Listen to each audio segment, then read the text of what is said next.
নামাজ ছেড়ে দিয়েছো, তওবা করো, মাফ করে দেবো। জেনা করেছো, তওবা করো, মাফ করে দেবো।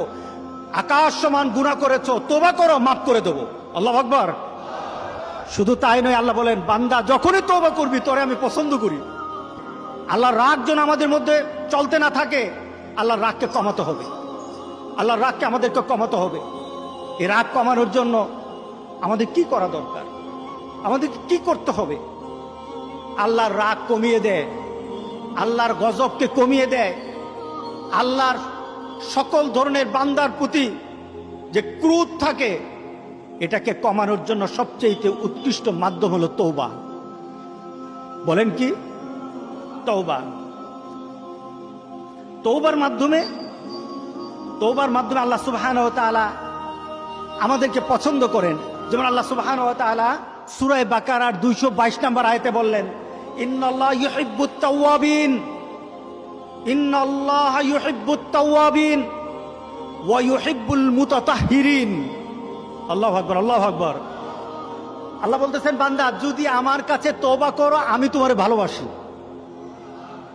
যদি আমার কাছে তওবা করো, তোমার গুনার জন্য তওবা করো, নামাজ ছেড়ে দিয়েছো, তওবা করো, মাফ করে দেবো। জেনা করেছো, তওবা করো, মাফ করে দেবো।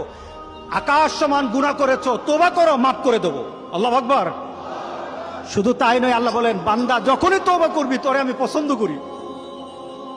এত গুনাহ করার পর তুই যখন আমার সাথে তওবা করবি আমি তোরে পছন্দ করি। শুধু তাই নয়, আল্লাহ সুবহানাহু ওয়া তাআলা বলেন, যারা মুতাতাহহিরিন, যারা পবিত্রতা অর্জন করে আল্লাহ তাদেরকে পছন্দ করেন।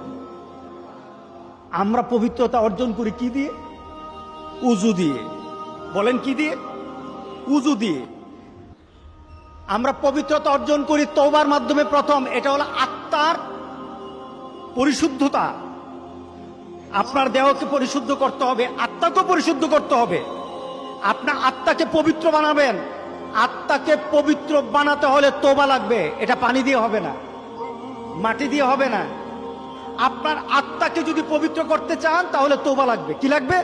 তওবা। এবার আত্মার পবিত্রতা হলো তওবা দিয়ে। এবার দেহ পবিত্র করবেন। আমার মাবুদ আমাদের প্রতি রাগ করে আছে, আমাদের মাবুদ আমাদের প্রতি রাগ করে আছে। আমাদের মাবুদকে আমাদেরকে সন্তুষ্ট করতে হবে, সন্তুষ্ট করতে হবে। আমরা আমাদের মাবুদকে রাজি করতে হবে। আমরা তওবার মাধ্যমে আল্লাহকে রাজি করতে আর চেষ্টা হব। গোটা পৃথিবীর মুসলমান আর সময় নাই। সুতরাং আমরা আল্লাহর কাছে প্রাণ বলে আজকে কাঁদি। যারা নামাজ পড়ো না, তুমি টের পাও না মসজিদের দরজা তোমার